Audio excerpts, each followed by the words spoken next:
Europe में Italy Pakistani students का favourite destination है और फेवरेट इसको होना भी चाहिए। वजह ये है कि ये एक ऐसा डेस्टिनेशन है जहाँ पे आप पब्लिक यूनिवर्सिटीज़ के अंदर ना सिर्फ अपनी एजुकेशन मुकम्मल कर सकते हैं बल्कि आपको स्टाइपेंड भी मिलता है।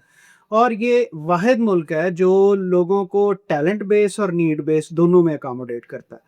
और इसके फेवरेट होने के साथ-साथ इसके साथ कुछ ऐसी चीज़ें भी टैग हैं जिनको हम प्रॉपर्ली अगर अंडरस्टैंड कर लें तो हमारे लिए ये एक गोल्डन अपॉर्च्युनिटी बन सकती है और उसे हम कैश भी करा सकते हैं। इसके अंदर अब से पहले तक जो इश्यू आता था वो अपॉइंटमेंट्स का इश्यू आता था, लोगों को टाइमली अपॉइंटमेंट नहीं मिलती थी तो उनका वो जो एडमिशन होता था वो लैप्स कर जाता था, लेकिन अब ऐसा नहीं है। अब जो अपॉइंटमेंट का सिस्टम है उन्होंने बहुत अच्छा और स्मूथ कर दिया है। अब जो इश्यूज़ आ रहे हैं उसके अंदर जो सबसे बड़ा इश्यू है वो ये है कि लोगों को प्रोसेस का एक्चुअली पता नहीं है।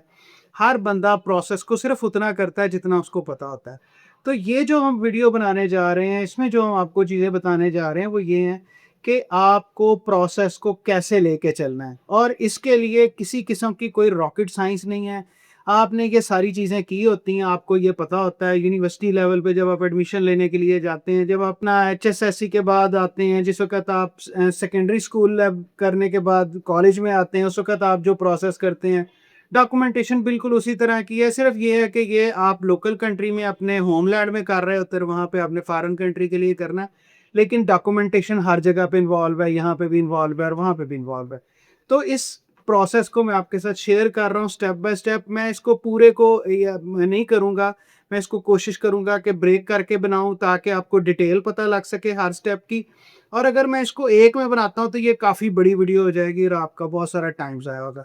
मोस्ट ऑफ द टाइम जो रेलेवेंट लिंक्स हैं वो हम इसके अंदर लगा देंगे, फिर भी अगर आपको कोई चीज़ समझ ना आए तो आप जो है वो क्वेश्चन कर सकते हैं, कमेंट कर सकते हैं, हम उसका हर कमेंट का जवाब देते हैं। आप जाकर बेशक हमारी वीडियोज़ में देख लें।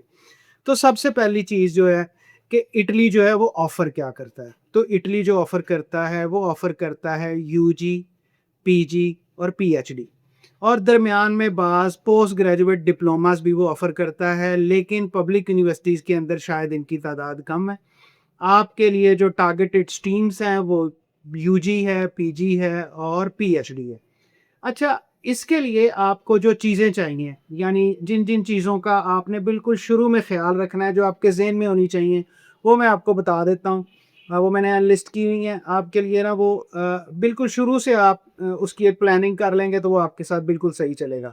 आपको एक तो अपनी जो डॉक्यूमेंटेशन है एकेडमिक्स की, वो आपने देखनी है। वो आपके ज़हन में होना चाहिए कि ये एक प्रोसेस है। दूसरी चीज़ आपको जो चाहिए वो ये चाहिए कि आपने अपने जो डॉक्यूमेंटेशन हैं उनको अटेस्ट भी करवाना है एचईसी से, आईबीसी से और मोफा से, और आपने पोस्टाई भी करवाना है। और बात यहाँ पे ख़त्म नहीं हो जानी इटली के मामले में, आपने इसको ट्रांसलेट भी कराना है और इसका सीमिया या डव भी कराना है। तो ये ऐसी चीज़ें हैं जो आपने बिल्कुल अपने ज़हन में रखनी है, इसमें से कोई चीज़ मिस नहीं होनी चाहिए। आपने अगर इस पूरे प्रोसेस को स्मूथली लेके चलना है तो ये चीज़ें आपने बिल्कुल शुरू में जो है प्लान कर लेनी है। अब आपने आपने यूजी, पीजी और पीएचडी के लिए क्या करना है? आपने अपने लिए यूनिवर्सिटी ढूँढनी है। यूनिवर्सिटी आपने ढूँढ ली, प्रोग्राम आपने ढूँढ लिया, उसके अंदर आपने अपने आप को रजिस्टर किया जाके, प्रोग्राम के लिए आपने अप्लाई कर दिया।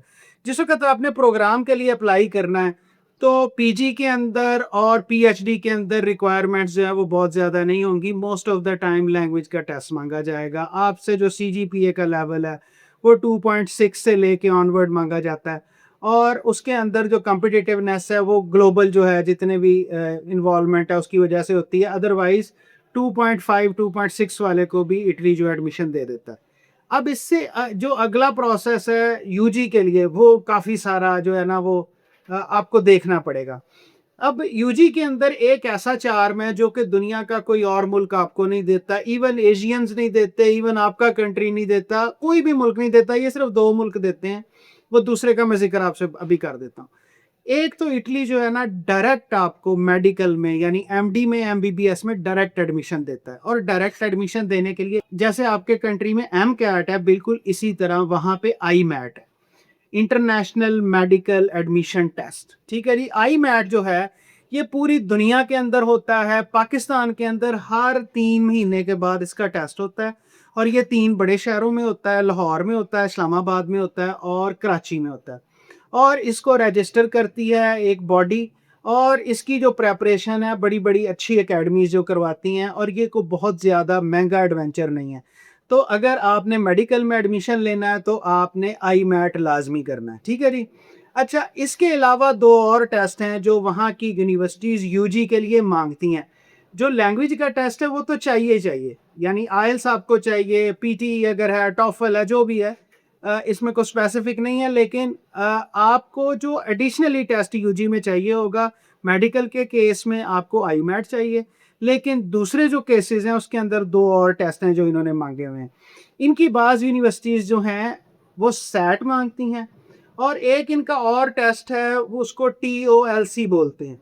अब आप उसको टॉक बोल लें या टॉल्क बोल लें, जो भी आप उसको कहें, और उसकी फिर आगे डिनोमिनेशंस अलग-अलग हैं, वो मैं आगे जाके आपको एक्सप्लेन कर दूँगा। आपने ये रिक्वायरमेंट देख लेनी है कि क्या ये सिंपली मुझे लैंग्वेज के टेस्ट पे दे रहे हैं या एडिशनली कोई टेस्ट माँग रहे हैं। जो एडिशनली टेस्ट आपसे माँग रहे हैं, आपने वो अरेंज करना है, और वो महँगा नहीं होता। ये बात ज़हन में रखें कि आप जो शॉट लेने जा रहे हैं ना, वो मिलियंस की शॉट है, और उसके लिए अगर आप करोड़ों रुपए की चीज़ के लिए कुछ लाख खर्च कर लेंगे तो ये कोई बुरी बात नहीं है, ये एक अपॉर्च्युनिटी है, लाइफ टाइम शॉट है, आपका यहाँ लग गया, आपकी सारी उम्र सुखी है। तो एक चीज़ तो आपने ये देख लेनी है। अब आपका एडमिशन हो गया, हमने प्रोसेस किया, अप्लाई किया, लॉगिन किया, वहाँ जाके बनाया यूनिवर्सिटी के पोर्टल पे, और हमें एडमिशन जो एक्सेप्टेंस आ गया। एक्सेप्टेंस के बाद आपसे क्या चीज़ें चाहिए? एक्सेप्टेंस के बाद आपसे जो चीज़ें चाहिए, वो आपकी डॉक्यूमेंटेशन चाहिए। जो मैंने शुरू में आपको बताया कि आपके डॉक्यूमेंट जो हैं वो अटेस्टेड होने चाहिए आईबीसीसी से और एचजीसी से, अगर आप हायर एजुकेशन के लिए जा रहे हैं। अच्छा, आपका लैंग्वेज का टेस्ट जो है वो अगर आप उनको प्रोवाइड कर दें तो भी अच्छी बात है। अदरवाइज़ अपोस्टाइल आपके डॉक्यूमेंट चाहिए, और जो और इम्पोर्टेंट चीज़ है क्या चाहिए कि आपने यूनिटैली पे जाके एनरोलमेंट करनी है, यूनिटैली के थ्रू एनरोलमेंट करनी है अपनी, और ये सारे डॉक्यूमेंट सबमिट करनी है। जिस वक़्त आप ये कर लेंगे तो यूनिटैली जो है वो आपकी एम्बेसी को भी और आपके यूनिवर्सिटी को भी, दोनों को अपडेट कर देगी, और आपका जो प्रोसेस है एडमिशन का वो मुकम्मल हो जाएगा, आपकी एनरोलमेंट हो जाएगी। अब इससे अगला जो प्रोसेस है वो आपके वीज़े का प्रोसेस है।